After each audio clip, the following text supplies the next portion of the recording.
நீங்கள் இருக்க விரும்பும் இடத்தில் நீங்கள் இல்லை என்பதை உணர்வது உங்கள் வாழ்க்கையை மாற்றத் தொடங்குவதற்கான ஒரு தொடக்க புள்ளியாகும். டெபோரா டே.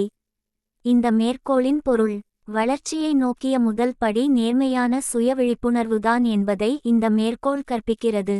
மாற்றம் செயலிலிருந்து தொடங்குவதில்லை, அது அங்கீகாரத்திலிருந்து தொடங்குகிறது. நாம் உண்மையில் எங்கே இருக்கிறோம் என்பதை மறுப்பு அல்லது சாக்குப்போக்குகள் இல்லாமல் ஏற்றுக்கொள்ளும்போது மாற்றத்திற்கான கதவை திறக்கிறோம். நீங்கள் தவறான பாதையில் இருக்கிறீர்கள் என்பதை முதலில் ஒப்புக்கொள்ளாத வரை ஒரு புதிய இலக்கை உங்களால் அடைய முடியாது. கதை 1. தொலைந்து போன பயணி. ஒருவர் ஹோப் என்ற நகரத்திற்கு பயணம் செய்து கொண்டிருந்தார். மணிநேரம் நடந்த பிறகு சாலை அடையாளங்கள் இனி தனது வரைபடத்துடன் பொருந்தவில்லை என்பதை அவர் உணர்ந்தார்.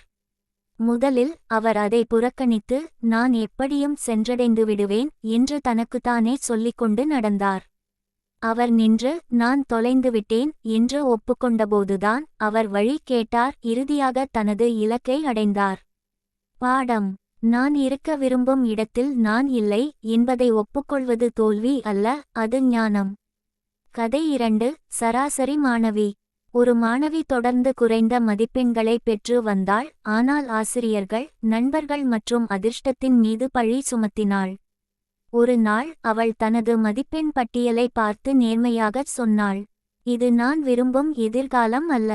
அந்த உண்மை தருணம் எல்லாவற்றையும் மாற்றியது.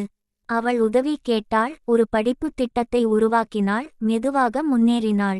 பாடம்: அங்கீகாரம் பொறுப்பை உருவாக்குகிறது, பொறுப்பு முன்னேற்றத்திற்கு வழிவகுக்கிறது. கதை 3. மகிழ்ச்சியற்ற தொழில்முறை நிபுணர். ஒருவருக்கு ஒரு நிலையான வேலை இருந்தது, ஆனால் ஒவ்வொரு நாளும் அவர் வெறுமையாக உணர்ந்தார். வாழ்க்கை இப்படித்தான் இருக்கும் என்று கூறி அவர் உண்மையை தவிர்த்து வந்தார். ஒரு அமைதியான மாலையில் அவர் தனக்குத்தானே ஒப்புக்கொண்டார், நான் வாழ்ந்து கொண்டிருக்கவில்லை, உயிர் வாழ்ந்து கொண்டிருக்கிறேன். அந்த அங்கீகாரம் அவரை தனது திறமைகளை மேம்படுத்தவும், புதிய வாய்ப்புகளை ஆராயவும், இறுதியில் தனது நோக்கத்துடன் ஒத்துப்போகும் வேலையை கண்டறியவும் வழிவகுத்தது. பாடம்: விழிப்புணர்வு அதிருப்தியை ஒரு திசையாக மாற்றுகிறது. கதை 4. முறிந்த உறவு. ஒரு பெண் தனது திருமண வாழ்க்கையில் அந்நியமாக உணர்ந்தாள், ஆனால் எல்லாம் நன்றாக இருப்பது போல் நடித்தாள். இறுதியாக அவள், நாம் நன்றாக இல்லை என்று சொன்னபோது அது வலித்தது, ஆனால் அது குணப்படுத்தவும் செய்தது. அந்த நேர்மையான அங்கீகாரம் தொடர்பு, ஆலோசனை மற்றும் நம்பிக்கையை மீண்டும் கட்டியெழுப்புவதற்கான கதவை திறந்தது.